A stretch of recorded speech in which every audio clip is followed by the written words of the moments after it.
الحمد لله رب العالمين حمد الحامدين حمد المستغفرين حمدا يوافي نعمه ويكافئ مزيده أشهد أن لا إله إلا الله أشهد أن محمدا عبده ورسوله اللهم صل وسلم وبارك على سيدنا محمد وعلى آله وأصحابه ولبيته وذريته أجمعين الصلاة والسلام عليك يا سيدي يا رسول الله.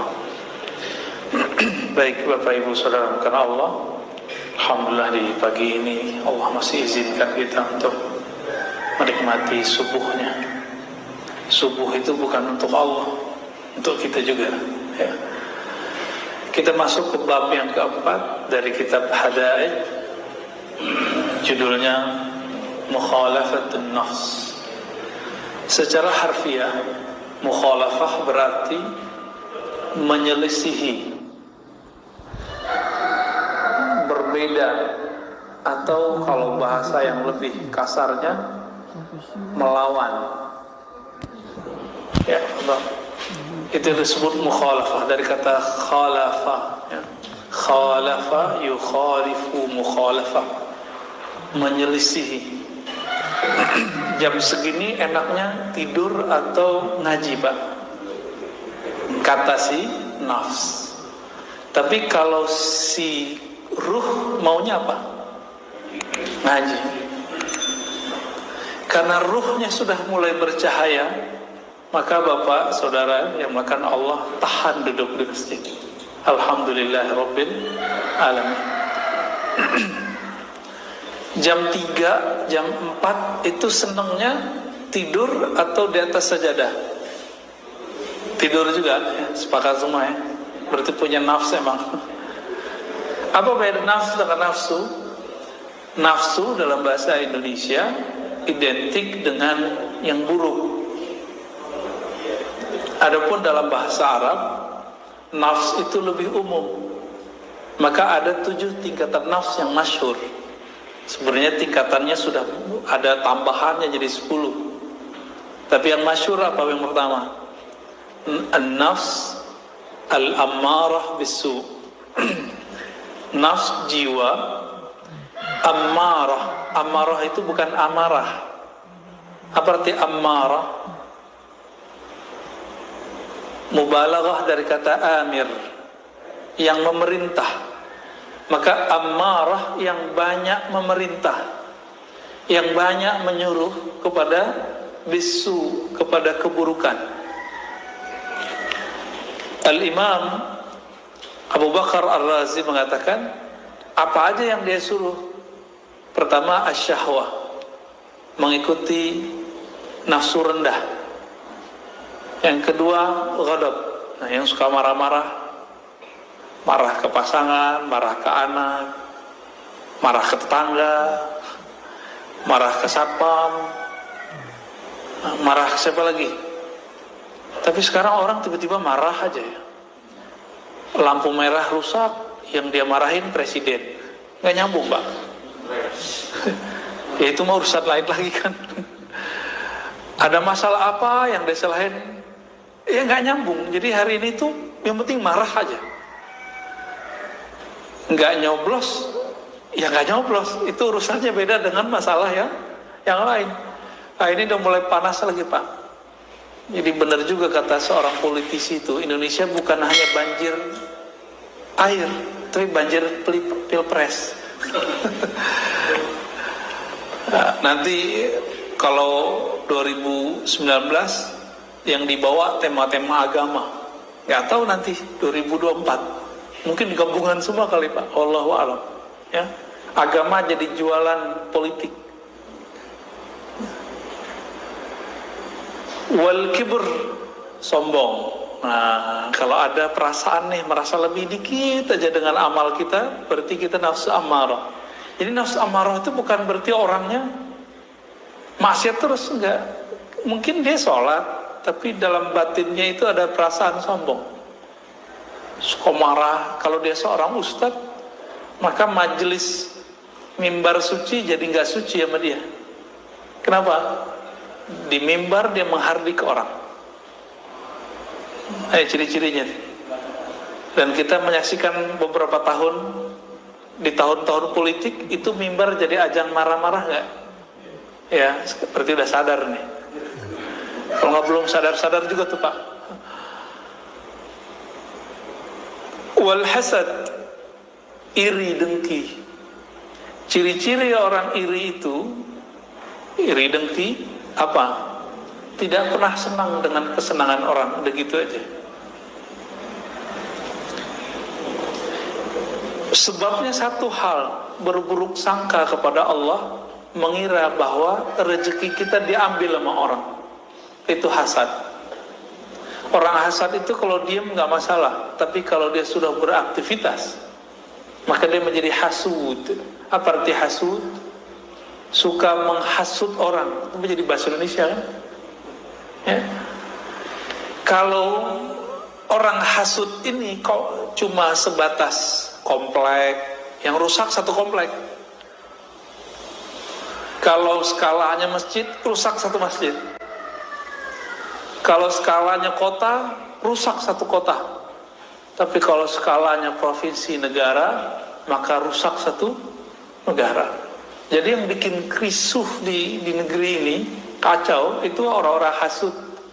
Bawa jubah agama, bawa jubah politik, bawa kepentingan masyarakat, atas nama umat, atas nama bangsa, negara, tapi kemudian di dalamnya ternyata ada hasad. Nah, hati-hati nih ya. Yang paling repot tuh mengenalinya. Kalau dia bawa agama Pak, itu susah sekali mengenalinya, karena pakai ayat. Dibilang hasad, loh kok ada ayatnya, kok pakai dalil. Wal bukhul, kebakhilan. Jadi bakhil itu bahasa Indonesia, diambil dari bahasa Arab. Orang bakhil itu kok bisa jadi bakhil? Karena dia beranggapan yang dia dapat itu miliknya. Ini, kita kalau usaha, semua yang kita dapat milik kita semua enggak? Enggak, maka wajib dikeluarkan 2,5%. Wajib itu Pak, itu wajibnya, sunatnya belum lagi. Kalau kita tidak keluarkan, maka dia akan keluar dengan cara yang lain. Kadang lewat sakit, kadang anak kita jatuh, pasti dia keluar. Itu cara Allah sudah. Ya. Gula masuk ke dalam badan. Yang ngolah siapa? Pankreas kan? Dia mesti dikeluarin. Keringat sama dia mesti dikeluarin. Gak keluar, maka yang kena nanti yang lain. Yang penting dia ada aja. Itu cara tubuh kita menyesuaikan diri. Itu baru tubuh yang zahir. Baru tubuh yang zahir Pak. Apalagi rohani ini. Wal hirs, ya, keinginan atau obsesi yang tinggi. Waria, ujungnya ria. Nah, ini ciri-ciri orang punya an-nafs al-ammarah. Nah, kalau itu ada pada kita, pastikan, oh saya berarti baru nafs al-ammarah, suka marah-marah. Nggak usah tinggi-tinggi Pak, berarti kita di bawah aja deh gitu. Nafs yang kedua, ini yang sering kita sebutkan, Allah bersumpah dengan nama ini, ya. La uqsimu bin nafsil lawwamah. Aku bersumpah, ya, tidaklah, ya, kata Allah, aku bersumpah dengan jiwa yang suka mencela. Setiap kita, ini kalau naik tingkat nih, dari amarah menjadi lawwamah. Lawwamah ini mencela diri dan juga mencela orang. Kalau mencela orang, berarti dia belum melihat aib dirinya. Tapi kalau dia mencela dirinya, berarti dia sudah naik pangkat, nafsnya sudah naik kualitasnya. Jadi dia tidak mencari kambing hitam. Kalau masih cari kambing hitam, turun lagi jadi nafs al-ammarah. Nah, nafs lawamah ini sudah mulai menyesali dirinya sendiri.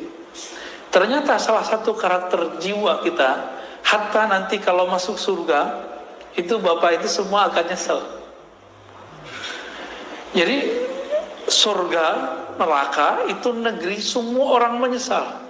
Masuk surga aja nyesel, Pak. Kok dulu lama main YouTube tapi kok nggak lama berzikir? Kok dulu suka jalan-jalan tapi tidak suka bersedekah? Kok dulu begitu semua. Bahkan para wali-wali Allah itu menyesal karena kurang ma'rifatnya kepada Allah. Apalagi kita, ya. Ini nafsul lawamah. Kalau dia sudah bisa tidak menyalahkan orang lain, dia mulai menyalahkan dirinya. Nih coba lihat, kita kalau satu tim kerja, terus ada masalah, kita nyalain orang apa nyalain diri? Kalau masih nyalain orang, mesti nafsul amarah. Tapi kalau sudah menyalahkan diri, lalu kita perbaiki, langsung dia naik menjadi an-nafs al-mulhamah. Jiwa yang dapat inspirasi, tapi inspirasi itu dua. Fa'alhamaha fujuraha wa taqwaha. Allah itu memberikan bisikan kepada manusia, silakan dia memilih. Ada yang baik, ada yang buruk. Itu pilihan kita. Pilihan inilah yang dipertanggungjawabkan nanti di akhirat. Tidak Allah cuma kirim sinyal, silakan kita pilih. Jika kita memilih kebaikan, lalu menahan diri dari keburukan, dicobain istiqomah. Biasanya 40 hari istiqomah, orang bisa langsung naik ke an-nafs al-mutmainnah.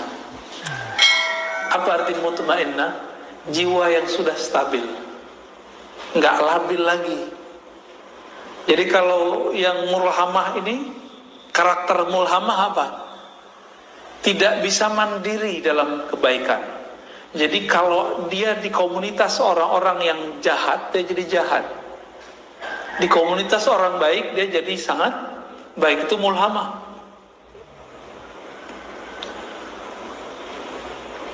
Kalau sudah bisa mandiri, istiqomah, dia sendiri, dia rame, karakternya tidak berubah. Dia tetap cenderung kepada yang baik. Berarti dia sudah naik menjadi mutmainnah. Nah, silakan dicek, Pak. Diri kita, badan kita, pikiran kita udah masuk kemana nih? Ya, kalau nggak ada orang di rumah, sholatnya selama ketika ada orang nggak?